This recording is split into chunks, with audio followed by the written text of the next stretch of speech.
Hello, it is I, Lecogular, back in 2.8 version of From the Depths. Now you might be wondering, what the hell is with the ludicrous amount of ships in the background? Well, today, I thought I'd go on a little nostalgia trip and see just how many ships with the name BattleShip I have made. And spoiler alert, it's quite a few. Let's get started, shall we? The first battleship? This is not even the original form of the first battleship. This thing has been heavily modified. For one, it used to only have 2 triple gun turrets, and those were removed and replaced with the copperhead turrets, as you see here. The torpedoes were added. Originally, this thing was, shall we say, very unstable, liked to capsize, and was very explodey when it got shot. Especially at the bow where most of the ammo is located. Yeah, this is a very unpretty ship. Yeah. But she was one of my first ever ships that I went into combat and conquered the Deepwater Guard with.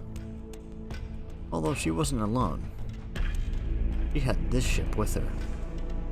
This is the BattleShip Mark II, an original name, I know, but she was simply designed to be bigger, better, and easier to fix if issues occurred. For example, the main gun turrets. They used to be copperheads, but I replaced them with Sallies, back when Sally cram turrets were good. And I should mention, this is when I was like less than 100 hours into the game. These are very early ships. Next few, not so early. This is one of the dreadnoughts, specifically the Joshi Battlecruiser. This is a modification of that hull, or with most of my recent knowledge. You'll see the noodle barrels, which I am not fairly proud of, the decrepit AA gun, which is probably useless by this point, a missile launcher, some cram turrets, and a VLS tube. This thing is an oddball to be sure, but is relatively cheap and can still put out a decent punch. And then there's the Horton Dreadnought. This thing was built to, well, put the hull of the BattleShip Mark II to good use as a fire support platform. You'll notice that I have the continued theme of the cram cannon casemate secondary things. And the new guns have very shorter barrels, much shorter barrels, using AP grav rams as their main ammunition of choice, with a lot of VLS tubes and torpedoes. These ships were not exactly, shall I say, popular in my fleet. They often were too good at their job, actually. They would often send their opponents so far away that they would either A, despawn, or B, take forever to come back, only to be sent back to whence they came, and thus making a battle last forever. I made a small version change which wasn't saved, where I increased the length of the barrels and also changed the ammunition to be APHE, and then later down the line HESH, but I lost that version to time. Then moving on, we have the first of many heavy battleships. This was the first ship that I spent more than one day working on. The hull itself took an entire 24 hours to complete, and the systems after that almost as much. You can see that this was built back before the missile update, as shown by the 240 side-mounted torpedoes and 120-something vertical-launched missiles. This is also back before I knew how LAMS worked or how anti-missile systems worked in general, and thus you see that weird collection of LAMS nodes. And this flak gun, which back in its heyday was actually very good, but is now very sad. Its main gun, however, was quite effective given that it's deck mounted, doesn't extend below the hull. And this gun used to have a pretty darn good fire rate before it got nerfed from the APS update. The good old days. Back when guns were simple and ships exploded. Rather than, you know, being made into block confetti for about 3 minutes while you continue pummeling them away.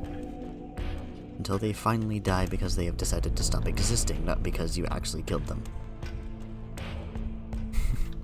Well, that's my experience anyway. This is the Heavy Battleship Mark II. Yeah, I like calling things version numbers. This had a new turret. This one actually does extend into the hull. And that's given this thing a ridiculous fire rate, which it still upkeeps to this day, and I'm pretty sure has even increased. I'm not sure how, but it has. And then a Mamba turret back there, and a custom another secondary turret there. That's ugly. I sort of learned how LEMS nodes worked, and thus added a bunch of them. Yeah, you can kind of see the repair bot and repair tentacle spam. I was a little, shall we say, noobish back then, and another turret that also extends into the deck. And yeah, that was the Heavy Battleship Mark II. And then, the Mark III. This is where I think they really took off in design. I'm not even gonna touch on that. What the fuck is that?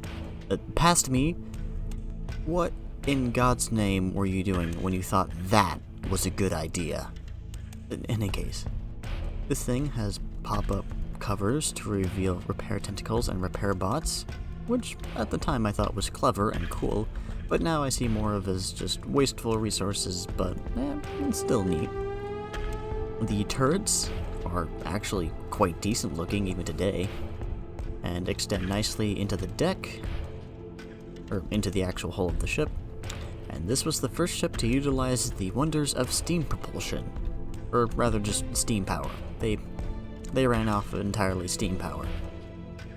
And yeah, we also had a couple sponsons to support more guns, VLS tubes, and an AA gun that also doubled as CWIS, though it wasn't very effective because I didn't know how CWIS effectively worked back then. And then we've got this thing. I both love this ship and hate this ship at the same time. I love it because she looks beautiful. I hate it because she is absolutely useless. Her main guns take forever to reload, her weaponry is often stripped away by enemy fire, and she's expensive to run because not only does she have steam engines, like most of my later ships, she also has a crap ton of fuel engines. Oh wait, no, this is one of the earlier versions that... Oh, this is very early. This is pre... Okay. Yeah, I made a lot of these. I keep forgetting which ones had steam and which one had fuel. This one is pure fuel, but there's some chunky fuel engines right there. This, you can see the superstructure and the origin of my current superstructure, I guess, you know, with the mast and the exhaust pipe in the back that would later be updated, and the whatever the fuck this thing was. Seriously, past me, what were you doing when you thought that was a good idea? It's, and, of course, the prefab spam, because I just wanted to put guns on a ship and have it work. Oh, and the LEMS nodes, because you can never have enough LEMS nodes. Yes, let's expend all of our energy into one shell, make sure it is extremely dead. Oh yeah, and these covers exposed torpedoes, and these guns were actually the only thing that actually worked on this ship. When the casemate guns work better than your main guns, you know you have a problem. And then there's the CWIS turrets, which I'm actually quite proud of, because they work well. But moving on, we have the Mark V. I don't know what I was smoking when I made the Mark V, but it's a complete departure from the rest of my designs. For one, she has a lot of small guns, specifically designed to counter tiny targets, things that go flying, or things that aren't actually going to be shooting back. Like, seriously. Man, that's a lot of guns. I think I was trying to make her into like an anti-aircraft battleship or something, but that wouldn't explain the giant cram turrets I made for this thing then, which extend into the deck and have a weird thing. But this was one of the first ships to actually use steam propellers. I believe I retrofitted the Mark IV later to use steam propellers, but yeah, this is the first actual, like, Mark ship to use steam propellers. The earlier ones had used steam engines. Blech. But yeah, aside from that, the hull has relatively stayed the same from the Mark IV. The Mark IV changing how the hull was set up by adding citadel plating and certain other features, such as the fact that, well, there's this compartment, there's the outer layer, then the citadel layer, then an exposed turret right there. Seriously, past me! What the fuck was this ship? Just looking back at it, I wonder what the fuck was I doing? Anyway, moving on to the Mark 6? I think this is the Mark 6. That's the Mark 5. That's the Mark 6, yeah. Mark 6. This is the one that I used a lot. One, it's got a bunch of VLS tubes with large missiles. And it's got a pretty good autocannon. That's why it's a single barrel. It's an autocannon. It fires quickly. It's got Sea-Whiz cannons on the side that actually do things. And it's got casemate guns, which are actually better in terms of punch per bullet than the autocannon. Yeah, these things are devastating. I built them well. I like them. I wish I could use them on more ships, but not many ships can fit guns like these. At least the ones that I built anyway. The superstructure got a bit of a redesign. For starters, the weird central thing on that one has been slightly altered to also include a turret over here, which launches missiles. And then there's an AA turret up here or something. And this thing still exists, but the search radar has been replaced by a targeting radar. And the rear gun is now a triple barrel, like 40mm flak gun or something. But yeah, internally this thing is still pretty much the same. But not much else. And then there's the Mark 7. The Mark 7 is the first introduction of simple weapons. And you can see I went with the American BattleShip standard of, is there an empty space on the ship? Why is there an empty space on the ship? Put a gun there, you idiot. And if you're wondering where that quote came from, that is from Drakkenethel, who is a naval historian of sorts. Good guy, recommend watching his videos. Not sponsored by him. Though. But yeah, this ship was one of the first ones that, well, actually saw frontline combat for more than 2 seconds before being replaced by something, because this thing was useful in the beginning as a tank, and then later as long-range fire support, because VLS tubes. Oh yeah. And if you're wondering, did all of the simple weapons make this thing actually good at killing aircraft? Short answer, no. Long answer, good guess, but actually no. It was effective against big targets like the Felix B-5 Geyer, B-17 looking Deepwater Guard plane. Big enough for the flak shells to actually do damage against. A smaller craft like the Duster often lasted way too long for my liking, even with the small AA guns. So yeah, it's not really a success in my mind. I mean, technically it works, but oh god, the amount of ammo it chews through. And then we have the Mark 7. This is the Mark 7, yes? Oh no, that's the Mark 8. Because that's the Mark... yeah. This is the Mark 8. We skipped a version down there, I'm not sure where, but yeah. Not all versions got saved, some of them got eaten by, you know, the monster that is time. Or save data corruption. Or me forgetting to save entirely. In any case, this one went back to the traditional thought of big guns on big ship. Hence why there are big guns. That is such a weird turret arrangement that I want to punch my past self for thinking this was okay. But I digress.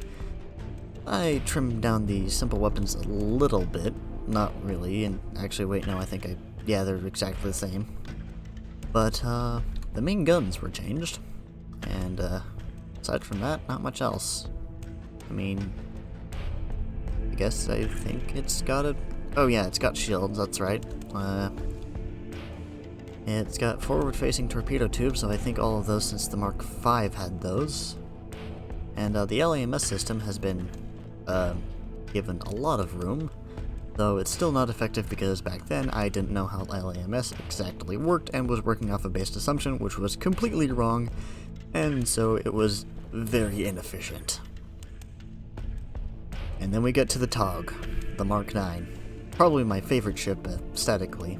Just mass amounts of gun, more gun, missiles, a few more guns, torpedoes, and if that don't work, more gun.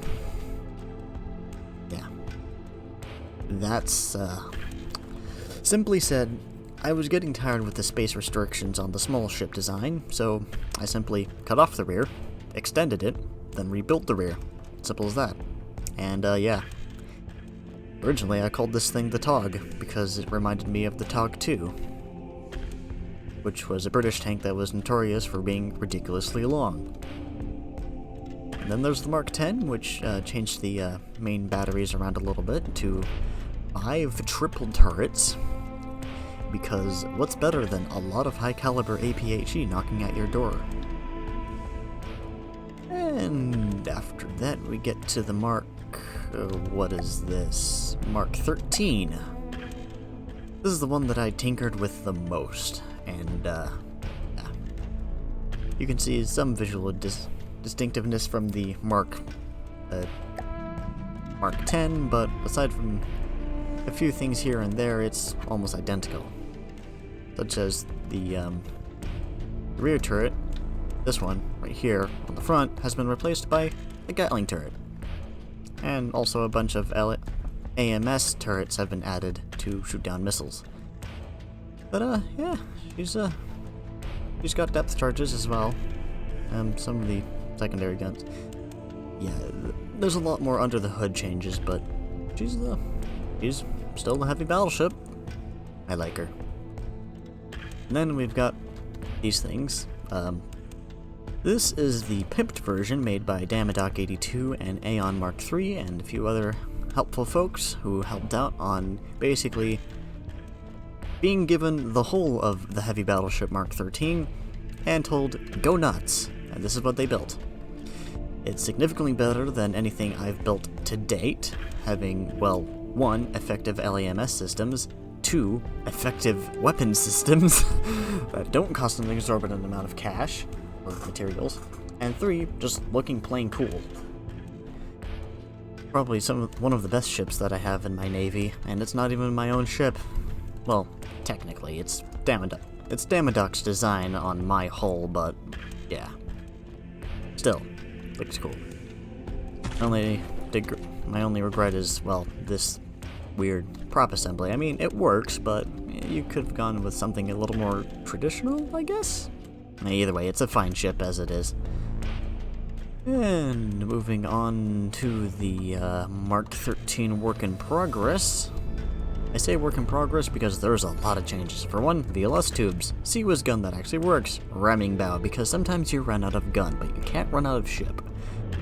Rework of this area, which now includes a mock-up catapult for a scout plane, which has yet to be built because I'm still trying to figure out how to do that. A rework of the depth charge launcher, reworking of shells, and more AMS launchers. And a couple of under-the-hood changes to armor, systems, fuel consumption, etc. And then we got possibly the most functional ship and beautiful ship that I have ever built. The Super Conqueror class battleship. There's a lot of unorthodox design choices that went into this thing.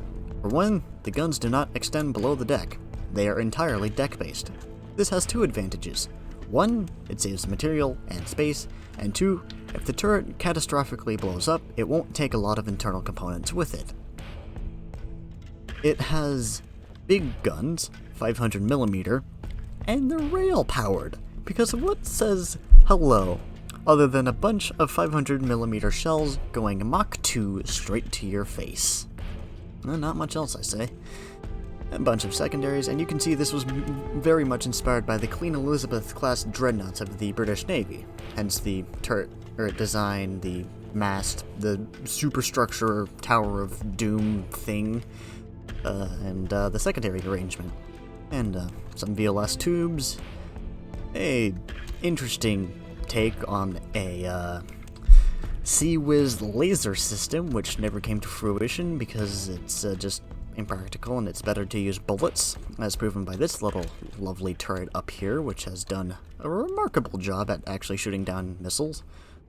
And these missile launchers, which shoot missiles to shoot down missiles, which have been instated since the Mark 10, but have been finally realized in their full capacity of maximum missile for missiles against missiles in this version.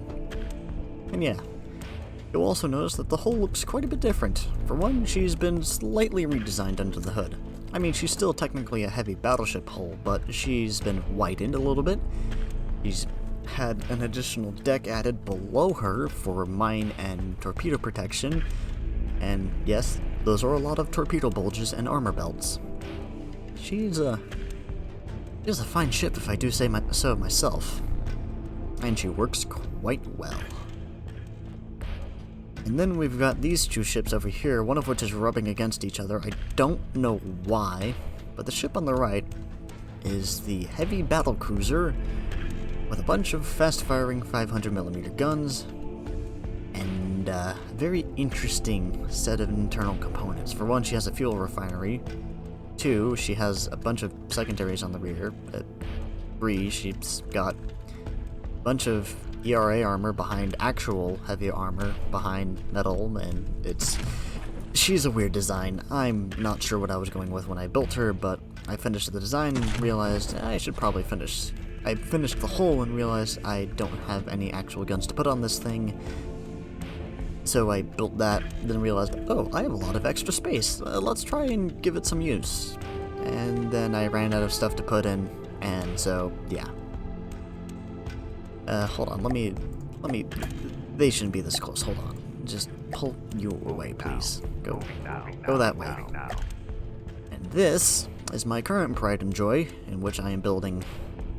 And this is the super heavy battleship.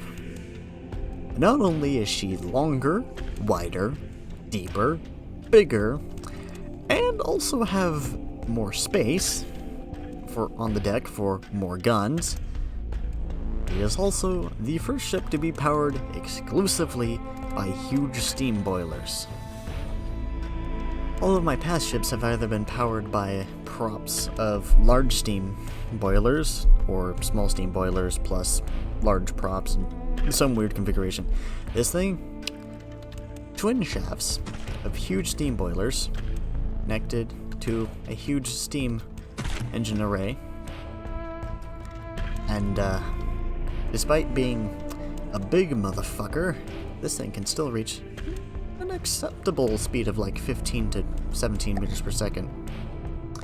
It currently says 3 in the overlay because it hasn't moved in a while, and, well, designer doesn't like that sometimes. Yeah, she's got a lot of work to do. For one, I still have to install the superstructure, the AI system, the detection systems, the Sea-Whiz, the torpedoes, a couple of anti-aircraft guns, and etc. But her base systems are installed. For one, the hull is intact, the engine exists, and the guns actually do, well, what they're supposed to do, and shoot. And, here, Battlecruiser Mark 1, you can come back. But, yeah, that was a quick, however long this was, of my Battleship row. From, well, my latest and greatest still under construction ship, to some of the weird experiments, to the best ship I currently have, to the pretty good ship that I've been working on and have decided is done for the most part, to the previous versions of said ship, to a spin-off ship that Damadoc and Aeon built, which is quite lovely indeed, to the many various versions behind that, including the small ships, the original TOG, the original heavy battleships, the original Mark IV. I will never forget how these main guns failed horrendously. I'm not going to let that go. I'm not going to let that go for myself, and honestly, I'm quite ashamed that those guns even have the abysmal fire rate that they do, because I should not have allowed that to be acceptable. Anyways, moving on. And yeah, it's quite the history. A lot of ships. A lot of hours. A lot of boom. And as a quick snippet of information, if I take a look at the Constructibles tab to the oldest ship, which is the battleship currently in front, looking at the properties, it was created... Well, now that's just a lie. I know it wasn't created that date because that ship is older than... Well, hold on. I actually don't remember which date this ship was built, but it was like 2017, 2016. It was a while ago. But yeah. Battleship row for me. Lots and lots of boats. Quite a few. Actually, that gives me an idea. Who wants to see all of these ships fight each other? Every single one of them in a one-on-one tournament. That'd be a little bit of fun. Obviously, the super heavy battleship would be disqualified because A, it's not done yet, and B, it's bigger than literally everything here, and probably win just because there's too much of it to shoot for all of these other ships. But yeah, I'm thinking of, well, pitting every single one of these ships against each other and seeing which one lasts the longest, and seeing if there's any outliers. I'm expecting the Mark IV to die very soon, and if that were the case. Yeah, this is Lecogular. This is my battleship row, as it were. And I hope to see you all sometime later. For now, though, I bid you goodwill and good night, for it is almost 1 AM here, and I should probably go to bed.